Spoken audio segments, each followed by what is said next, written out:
silahkan dilanjut kepada kelompok 11 dari Universitas Muhammadiyah Sumatera Utara untuk cek audio, sound, dan slide presentasi. Silahkan.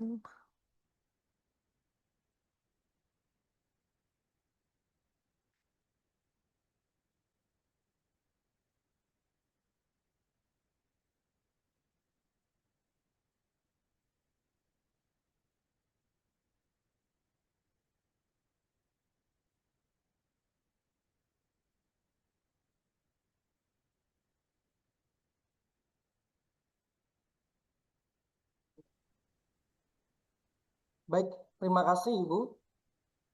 Kelapangan mengembala keledai, bawa unta ke tengah gurun. Sebelum presentasi kami mulai, izinkan kami membawakan pantun. Ada timur dan selatan, ada barat dan juga utara. Selamat siang kami ucapkan kepada Dewan Reviewer yang berbahagia.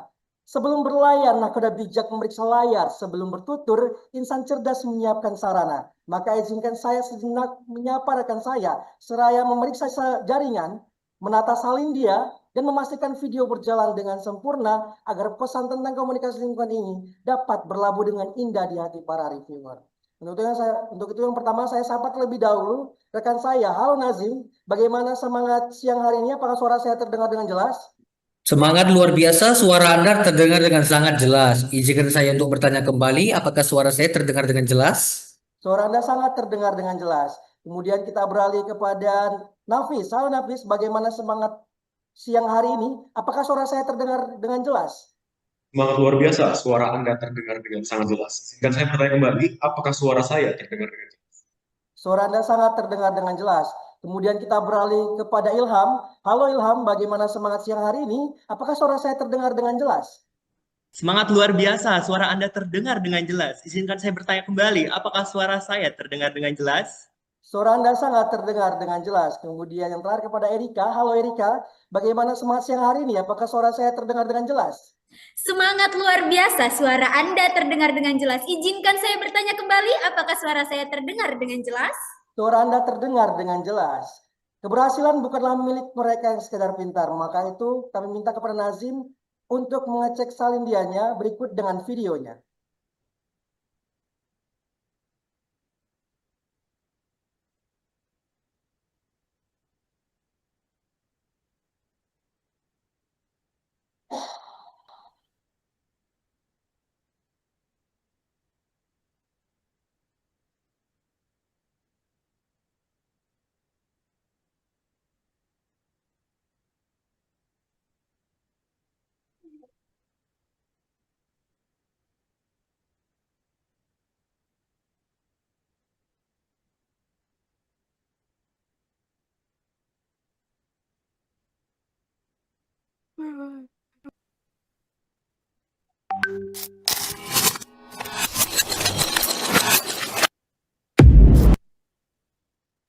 Apakah salin dia dan video sudah berjalan dengan lancar? Salin dia dan video sudah berjalan dengan lancar. Reviewer, keberhasilan bukanlah milik mereka yang sekedar pintar, melainkan milik mereka yang tak pernah berhenti berusaha. Berangkat dari semangat tersebut, kami tim EcoWave dari Program Kreativitas Mahasiswa Riset Sosial Humaniora Universitas Muhammadiyah Sumatera Utara dengan penuh keyakinan dan komitmen siap melakukan presentasi. Silahkan untuk langsung mulai presentasi.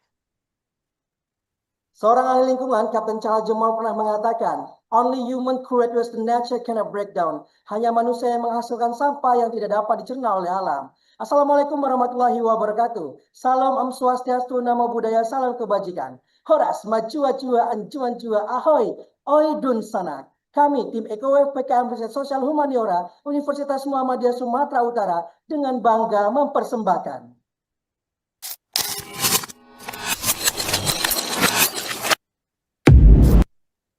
Wilayah pesisir merupakan pertemuan antara darat dan laut yang saling mempengaruhi, baik dari segi kondisi alam maupun kehidupan sosial ekonomi masyarakat. Namun sayangnya terdapat kasus di Desa Bagan Kuala yang menggambarkan masalah pesisir yang lebih luas, di mana sampah plastik dan limbah rumah tangga mengancam ekosistem laut, lingkungan, perikanan, dan pariwisata. Hal ini disebabkan karena masyarakat di sana terbiasa untuk membuang sampah ke laut ataupun ke parit. Ditambah lagi, tidak ada tempat buangan akhir membuat sampah dan limbah yang ada di sana semakin sulit untuk dikelola. Hal ini menyebabkan komunikasi lingkungan menjadi penting untuk membangun kesadaran dan mengubah perilaku masyarakat. Sementara keluarga memiliki peran utama dalam mendorong setiap individu agar lebih peduli terhadap pengelolaan sampah dan kelestarian lingkungan. Riset terdahulu yang dilakukan oleh Suwanawati dan kawan-kawan pada 2023, yaitu meneliti strategi komunikasi dalam kampanye minim sampah. Hasilnya, meski ada berbagai upaya kampanye dan bank sampah, namun penyebaran pesan masih sangat terbatas, sehingga dampaknya ke masyarakat belum terlalu maksimal. Riset-riset terdahulu juga hanya berfokus pada program struktural, seperti kampanye, pengelolaan teknis, identifikasi jenis limbah, dan program pemberdayaan. Riset kami berbeda karena riset ini menegaskan pentingnya peran keluarga sebagai faktor utama dalam membangun kesadaran ekologis pada masyarakat pesisir. Lalu riset ini juga menunjukkan bahwa miskonsepsi tentang sampah laut menjadi akar permasalahan, sehingga harus segera diluruskan lewat komunikasi lingkungan. Maka bisa dikatakan riset ini adalah kebaruan. Adapun tujuan dari riset ini, yang pertama untuk mendeskripsikan urgensi komunikasi lingkungan dalam mengatasi marine debris di wilayah pesisir Kabupaten Serdang Bedagai. Yang kedua, peran komunikasi lingkungan dalam mengubah perilaku masyarakat terhadap permasalahan marine debris. Yang terakhir, memberikan rekomendasi kebijakan yang dapat diimplementasikan oleh instansi terkait dalam upaya kelestarian lingkungan melalui komunikasi lingkungan. Riset kami juga sejalan dengan tema ke-8 pada PKM 2025, yaitu kelestarian lingkungan dan mitigasi bencana. Berangkat dari hal itu, kami dari tim PKM Riset Sosial Humaniora Universitas Muhammadiyah Sumatera Utara yang diketuai oleh Basri Mustafa, beranggotakan Muhammad Ilham Samudra, Erika Mandasari, Muhammad Nafis, dan Tengku Muhammad Tazim Harahap, serta didampingi oleh Bapak Abdurrahman Zudi Esikom Emikom, melaksanakan sebuah riset yang berjudul Konstruksi Makna Komunikasi Lingkungan dalam Krisis Marine Debris, Studi Kasus Kesadaran Ekologis Masyarakat Pesisir Desa Bagan Kuala, Kabupaten Serdang Bedagai. Review yang terhormat, mari ikuti perjalanan riset kami. Yang kami hormati, dalam pelaksanaan riset ini, kami memilih metode kualitatif sebagai metode riset karena berfokus untuk menggali pola makna kata daripada angka, dan kami menggunakan pendekatan studi kasus agar dapat mengupas satu aspek masalah secara mendalam. Dan kami menggunakan landasan pemikiran atau paradigma konstruktivisme sesuai dengan rujukan ahli yang telah diakui secara internasional bernama John Dewey. Sesuai dengan definisinya, bahwasanya kenyataan adalah hasil dari konstruksi sosial yang tercipta dari hasil interaksi dan juga sugesti yang dialami berulang kali. Selanjutnya adalah waktu dan lokasi. Reviewer yang kami hormati, lokasi di mana kami melaksanakan riset ini adalah Desa Bagan Kuala, Kecamatan Tanjung Beringin, Kabupaten Serdang Bedagai, Sumatera Utara, Indonesia. Sedangkan untuk waktu pelaksanaan sendiri kami bagi menjadi 3 tahap.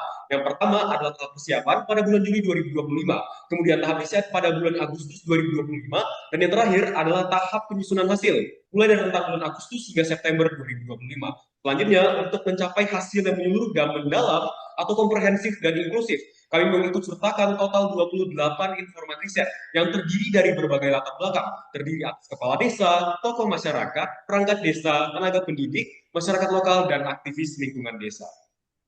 Reviewer yang terhormat, riset ini menerapkan teknik analisis data berdasarkan pendekatan Maltz dan Huberman yang terdiri atas 3 tahapan pokok. Analisis data dimulai dengan reduksi data untuk memilih informasi yang relevan. Lalu, data disajikan dalam narasi yang ringkas. Kemudian proses diakhiri dengan penarikan kesimpulan dari temuan observasi, wawancara, dan juga dokumentasi. Fokus atau objek riset bukan hanya untuk melihat sampah laut atau marine debris sebagai masalah lingkungan, akan tetapi bagaimana masyarakat pesisir itu membangun, memahami, dan juga memaknai pesan-pesan komunikasi terkait isu-isu tersebut.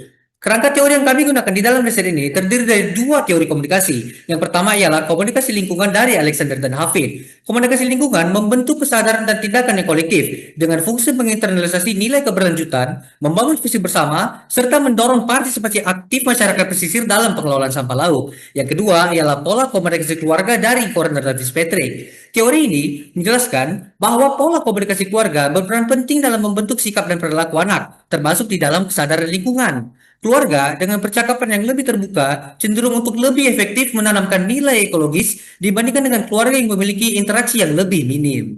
Reviewer yang terhormat, berdasarkan data yang kami peroleh melalui wawancara dan observasi, kami menemukan yang pertama, miskonsepsi masyarakat dalam memaknai Mendagri. Riset ini menemukan adanya miskonsepsi mendasar masyarakat desa Bagan Kuala dalam memaknai Mendagri. Pertama, sebagian warga percaya membuang sampah ke laut dapat memperkuat dasar tanah, padahal praktik ini justru menyumbat aliran air sehingga berpotensi banjir. Kedua, sampah di laut akan hilang terbawa arus, padahal sampah laut mengendap menjadi mikroplastik, merusak biota laut, dan masuk ke rantai makanan manusia. Dan ketiga, keluarga yang seharusnya menjadi agen sosial primer justru menerapkan praktek yang salah, sehingga membuang sampah sembarangan diikuti oleh anak-anak dan menjadi warisan lintas generasi. Hal ini menunjukkan persoalan Mendagri bukan hanya teknis, melainkan juga terkait pengetahuan dan kesadaran. Oleh karena itu, komunikasi lingkungan menjadi krusial untuk mengubah pola pikir dan membangun kesadaran kolektif. Kedua, komunikasi lingkungan hanya bersifat seremonial. Komunikasi lingkungan di Desa Bagan Kuala bersifat seremonial dan tidak efektif karena hanya muncul dalam kegiatan formal seperti rapat yang tidak dihadiri seluruh masyarakat, tidak berkelanjutan dan gagal menerjemahkan pesan ekologis menjadi praktek kolektif sehari-hari, sehingga kesadaran yang terbentuk bersifat dangkal dan administratif. Ketiga, adanya perbedaan makna antar kelompok sosial. Riset ini menemukan bahwa konstruksi makna sampah laut berbeda di setiap kelompok sosial. Anak-anak menurut orang tua, ibu rumah tangga terbatas fasilitas,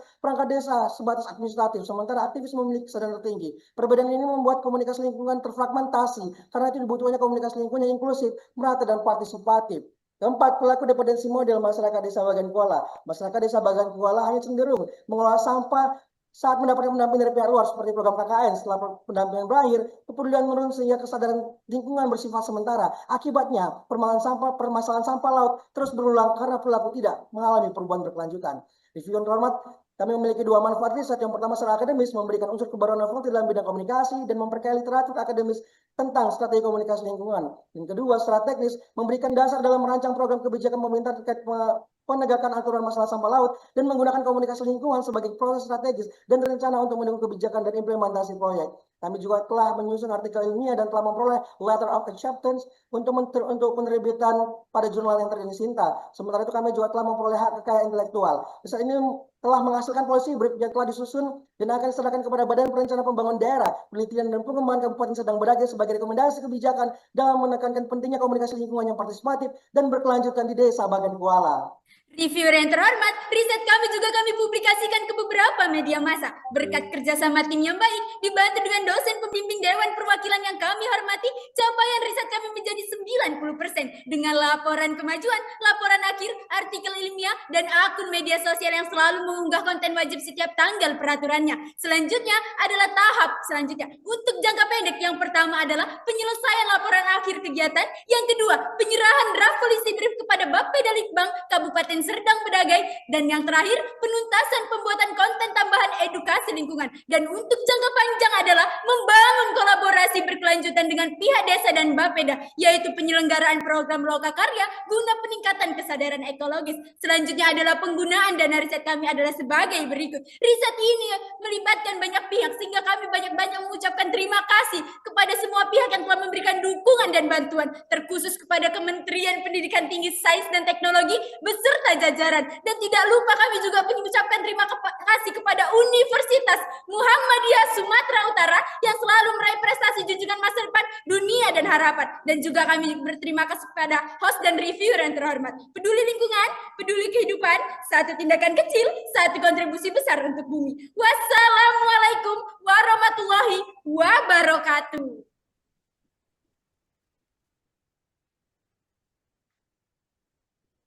Assalamualaikum warahmatullahi wabarakatuh. Silahkan dapat langsung ke sesi tanya jawab oleh reviewer kepada Ibu Sukina dan Ibu Hayatul Fauzi. Ya, baik. Saya dulu, Bu Upi ya. Halo, sepertinya Bu Upi ada kendala mungkin. Ya, baik. Yang pertama, selamat kepada tim dan juga dosen pendamping ya. Ini Bapak dosen pendamping yang sudah mendampingi adik-adik semuanya. Tentu dinamika kelompok dan dengan Bapak Ibu dosen pendamping menjadi satu suksesan ya menuju pada PKP 2 ini. Baik, yang pertama tentu terkait dengan objek dalam riset ya. Kalau saya membaca di laporan dan presentasi tadi kan disampaikan bahwa objek riset ini menarik ini ya berkait dengan konstruk makna lingkungan, komunikasi lingkungan yang muncul, yang harapannya itu berkait dengan sampah dan permasalahan sampah ini kan sebenarnya tidak hanya di pesisir, tapi justru juga termasuk di kota. Nah, kenapa ini fokusnya di pesisir?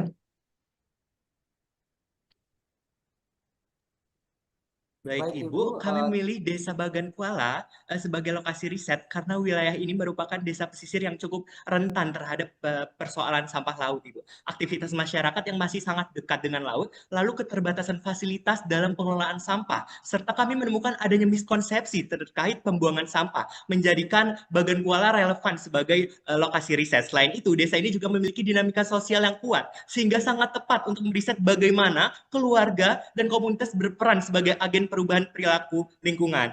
Dengan demikian, hasil riset ini tidak hanya relevan bagi Bagan Kuala, tetapi juga bisa menjadi model untuk desa pesisir yang menghadapi soal persoalan sampah laut serupa. Ya, baik ya. Kalau tadi disampaikan juga Pak, objeknya tadi utama adalah berkait dengan sampah. Nah, tapi di dalamnya itu juga bagaimana masyarakat pesisir untuk membangun dan memahami tadi. Nah, berapa dan bagaimana menentukan terkait dengan karena ini kualitatif ya informan dalam pengumpulan data itu berapa orang dan bagaimana kriteria untuk menentukan dalam risk ini. Dia Baik, sebagai informan. Baik Ibu, kriteria informan yang kami pilih adalah orang-orang yang relevan dan memiliki pengalaman langsung dengan kondisi lingkungan di Desa Bagan Kuala, Ibu. Mereka terdiri dari kepala desa dan perangkat desa yang memahami kebijakan dan program lingkungan. Lalu ada masyarakat lokal yang mengalami langsung aktivitas sehari-hari terkait pengelolaan sampah, serta aktivis lingkungan yang memiliki wawasan dan kepedulian terhadap isu sampah laut. Nah, kriteria ini juga didukung oleh riset oleh Hapsari dan Wulandari pada 2021 dalam Jurnal Komunikasi Lingkungan yang menegaskan bahwa pemilihan informan dari kalangan pemerintah desa, masyarakat, dan pegiat lingkungan mampu memberikan perspektif yang komprehensif dan memahami dinamika komunikasi lingkungan dan perilaku masyarakat terhadap pengelolaan sampah laut. Untuk informan, kami melibatkan 28 informan, Ibu. Jumlah tersebut kami anggap memadai secara 20. kualitatif. Dasarnya merujuk pada Ya. pendapat Miles dan Huberman pada 1994 yang menjelaskan bahwa dalam riset kualitatif, jumlah informan tidak ditentukan secara pasti, melainkan didasarkan pada prinsip saturasi data, yaitu ketika data diperoleh sudah berulang dan tidak lagi menghasilkan temuan baru. Oke, baik. Terima kasih penjelasannya. Nah, saya ingin konfirmasi ke ini ya, sosial media. Tadi kan disampaikan sudah tepat waktu tanggal terakhir tanggal 10 Oktober. Nah, namun di sistem kok kenapa ada kendala kemarin? Ini belum disubmit di sistem, adik-adik. Linknya sudah ditaruh di akun Simbel Mawa, Ibu. Ya, tapi kok belum muncul ya di sini ya. Jadi kita belum bisa ngeklik di sistem karena di sini belum muncul ya. Oke, baik. Yang berikutnya nanti mungkin perlu dicek lagi pas saat untuk finalisasi laporan akhir ya, adik-adik ya. Iya. Nah, untuk dana ini kan disetujui 7.270.000 sudah terserap 6.617.500 masih ada 652.500 ya. Ini rencana untuk apa dan bagaimana juga terkait dukungan dana dari perguruan tinggi.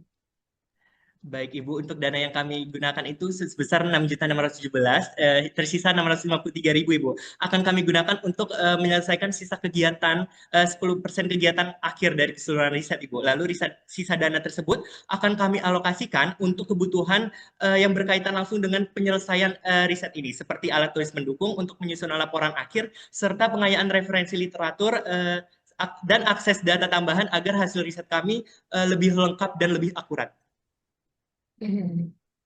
Targetnya untuk laporan akhir kapan ini adik-adik? Dalam minggu ini sudah akan diselesaikan untuk laporan akhir. Dalam minggu ini ya, baik. Karena ini memang topik menarik ya, kemarin di Pris ini berkait dengan bagaimana masyarakat tadi ya, berkait dengan sampah. Mudah-mudahan ini tentu kalau ini maaf punya saya habis, monggo Bu Upi ini Terima bisa kasih Bu dilanjut. Gina. Ya, maaf tadi mic saya masih kunci. Saya tidak bisa unmute. Oke, selamat ya untuk Mas Basri Mustafa dan tim juga damping. Menarik sekali ini terkait dengan permasalahan sampah ya. tadi Anda mengatakan bahwa salah satu luaran Anda adalah policy brief terkait dengan permasalahan sampah yang ada di Bagan Kuala. Solusi apa atau strategi apa yang Anda tawarkan berdasarkan hasil penelitian Anda yang Anda rasa ini sangat efektif? Karena kalau kita lihat dari hasil hasil analisis Anda, kemudian pemaparan Anda di laporan kemajuan dan juga draft artikel ilmiah Anda ya, itu Anda mengatakan bahwa sebenarnya permasalahan sampah ini sudah banyak solusi yang ditawarkan dan juga masyarakat juga sudah sudah bergerak dalam arti mereka juga melakukan ada action yang mereka lakukan. Kemudian tapi ketika program itu selesai ya udah selesai lagi ke kebiasaan seperti semula. Nah, strategi apa yang Anda usulkan terkait dengan permasalahan ini?